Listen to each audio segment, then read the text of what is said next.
L'une des nouvelles encore d'actualité ce mardi 6 février, c'est la condamnation, une fois de plus, du Rwanda, pour son rôle de déstabilisateur de la région de Grand Lac africain.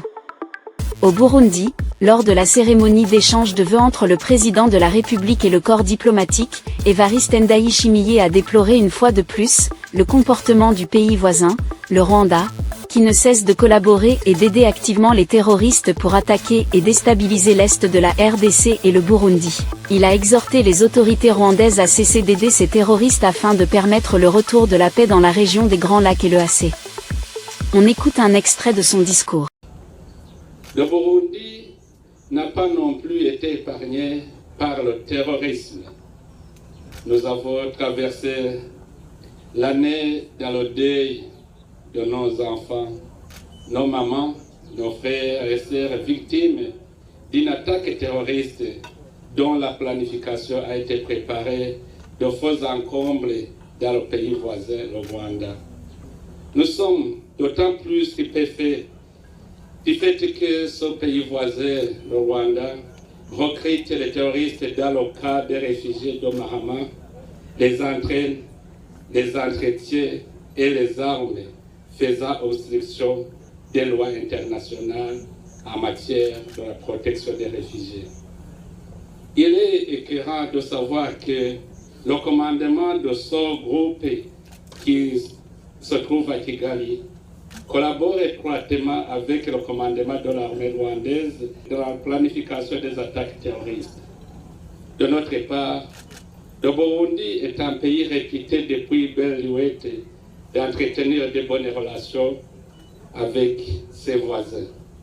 En aucun moment de l'histoire, il n'a été accusé d'agression envers un pays quelconque. Au contraire, il appuie dans le sens de restaurer la paix là où le besoin se fait sentir.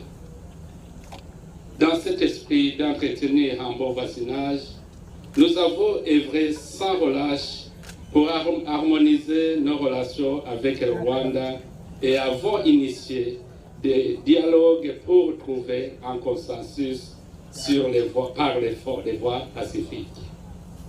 Les efforts diplomatiques déployés depuis plus de 3 ans et renforcés à travers diverses rencontres au plus haut sommet et au niveau de nos équipes techniques, les négociations pour l'extradition des cerveaux de ce groupe terroriste et de Tabara pour qu'ils soient traînés en justice, tous ont été vains. La partie rwandaise a su nous aveugler de faux espoirs par des promesses vaines émaillées d'hypocrisie. Aujourd'hui, nous vous tenons à témoin et nous vous invitons à joindre les vôtres pour s'opposer à la violation des prescrits de la Charte de l'Union africaine et l'accord cadre pour la paix, la sécurité et la coopération pour la RDC et la région. Amorcez vos efforts diplomatiques pour plaider pour l'extradition de ces groupes terroristes et condamner tout ce qui trouble la quiétude de la région, voire même la prise de sanctions contre les auteurs de ces agressions terroristes et les responsables.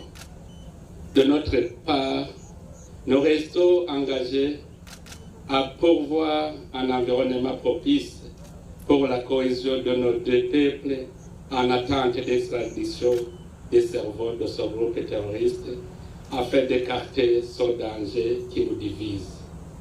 Nous osons espérer que le Rwanda ne continuera pas à sacrifier les relations de bon voisinage au profit du cerveau d'un groupe terroriste sans aucun avenir politique.